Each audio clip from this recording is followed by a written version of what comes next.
वर्तमान समय में समाज का प्रत्येक प्राणी समस्या से घिरा हुआ है, चाहे वह बालक हो या वयस्क, युवा हो या वृद्ध।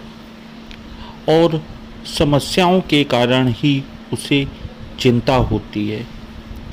किसी को कम चिंता होती है तो किसी को अधिक, लेकिन होती सभी को है।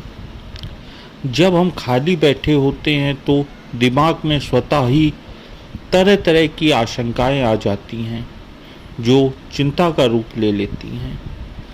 जब हमें चिंता घेरती है हम उससे निकलने का उपाय ढूंढते हैं, लेकिन ऐसा करके हम और भी अधिक चिंताग्रस्त हो जाते हैं, क्योंकि विचार करने मात्र से ही चिंता का समाधान नहीं हो पाता।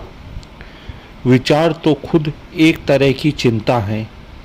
यदि चिंता पर बहुत ध्यान दिया जाए तो चिंता कम नहीं होगी अपितु बढ़ जाएगी।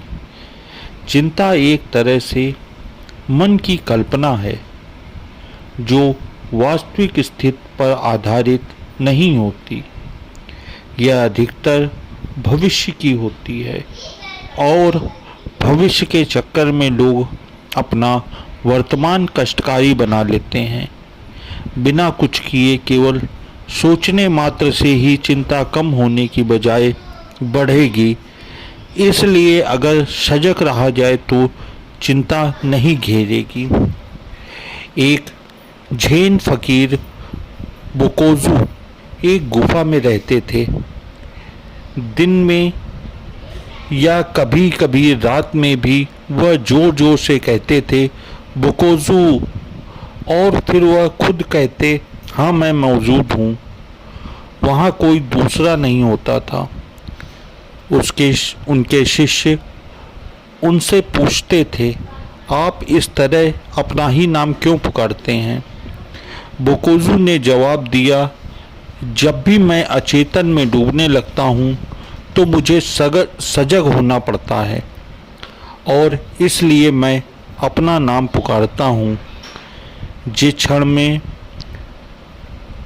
बोकोजू कहता हूँ और फिर मैं कहता हूँ हाँ मैं मौजूद हूँ, उसी क्षण अचेतन से उसी शंकाएं विलीन हो जाती हैं। अपने अंतिम दिनों में भी उसने